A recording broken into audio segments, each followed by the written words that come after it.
An arrogant HOA thought they could do whatever they wanted. They bulldozed through a man's farmland to build their private runway, laughing at his protests. What they didn't know was that the man they mocked wasn't just a farmer. He was the director of the FAA, and when he decided to fight back, their little runway became the end of their empire. For generations, the Johnson family had lived on the same piece of land. Their farm stretched across rolling fields, with barns, cattle, and crops nourished by sweat and tradition. To outsiders, it looked like any other farm. But to Michael Johnson, it was more than just land, and it was legacy. His ancestors had fought tooth and nail to keep it. He cherished every acre. Michael himself was a quiet man in his 50s, broad shoulders, calm voice, always seen in worn boots and rolled-up sleeves. To neighbors, he was just the farmer at the edge of town. But what no one knew, at least not yet, was that Michael held one of the most powerful positions in aviation. He was the director of the Federal Aviation Administration, and his humble farm life. That was his sanctuary away from Washington. D.C., on the other side of Michael's land, sat Lakeshore Estates, a wealthy gated community ruled by an overbearing HOA. Their president, Gerald Whitmore, was a flashy man in expensive suits with a taste for control.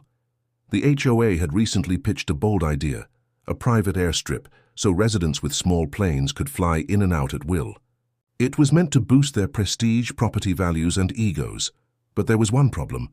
The land they wanted cut straight across Michael's farm. Gerald smirked at a meeting. Who cares?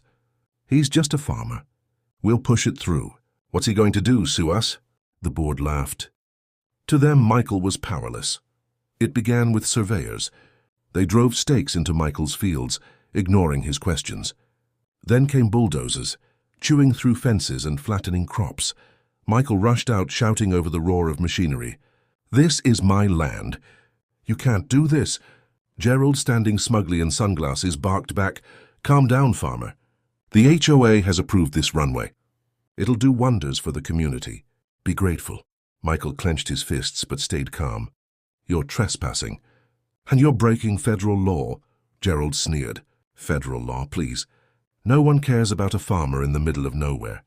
Those words would come back to haunt him. That night, Michael sat at his kitchen table, stacks of documents spread around him.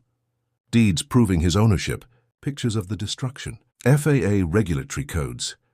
He wasn't just angry. He was patient, strategic. Years of leading the FAA had taught him how to dismantle arrogance with precision. The next morning, Michael drove to the site. The half-built runway stretched across his fields.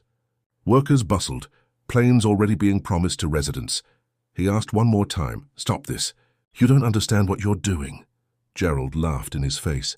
"Runways bring power. Farmers don't." Michael smiled faintly. "We'll see." Within a week, notices began arriving. Federal notices. The FAA issued immediate cease and desist orders. The construction was illegal. The airstrip had no permit, no clearance, and posed massive safety risks. Next came the inspections. Teams in suits arrived with clipboards and cameras, documenting every violation. Heavy fines piled up, tens of thousands, then hundreds of thousands of dollars. Residents panicked. Their dream of private flights had become a financial nightmare. And Gerald? His smugness started to crack. At the emergency HOA meeting, chaos reigned. How could this happen? Why didn't we know it was illegal? Who's behind this crackdown? Gerald tried to calm them. It's just bureaucracy. We'll pay a few fines and move on. Then Michael walked in. The room fell silent as he placed a thick binder on the table. FAA codes, legal documents, and satellite images. You built your runway on federal violations. And you built it on my land, Gerald sputtered. You can't shut us down. Who do you think you are? Michael leaned forward, eyes cold. I'm the director of the FAA, and you just picked the worst possible fight. Gasps echoed through the room. The HOA's empire unraveled overnight. Construction halted permanently. Lawsuits rained down. Property damage, trespassing, federal offenses. The FAA blacklisted Lakeshore Estates from any future aviation projects. Residents turned on Gerald, demanding answers, demanding his resignation. The once powerful president slunk away in disgrace, and the half-finished runway, torn apart, returned to farmland.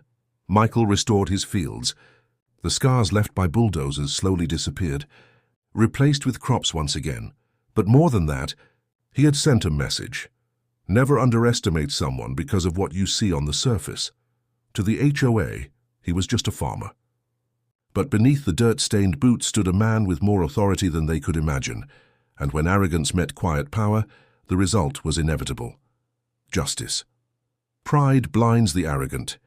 The HOA thought they were building a runway to power, but instead, they paved a road to their own downfall. The man they mocked as a farmer was the very one who governed the skies. And when you try to steal from someone like that, don't be surprised when the laws you ignore come crashing down.